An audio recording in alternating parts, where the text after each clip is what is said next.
குயில் ஆடாத மயில் நானாக இருந்தேனே பூவோடு வரும் காற்றாக என்னை நீ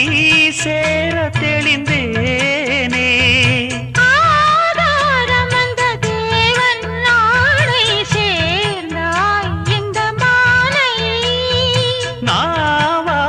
ருசித்தேனே தேனை தேர்ந்தேன் இன்று நானே வந்த துணையே வந்து அணையே அந்த முள்ள சந்திரனை சொந்தம் கொண்ட சுந்தரியே சாமி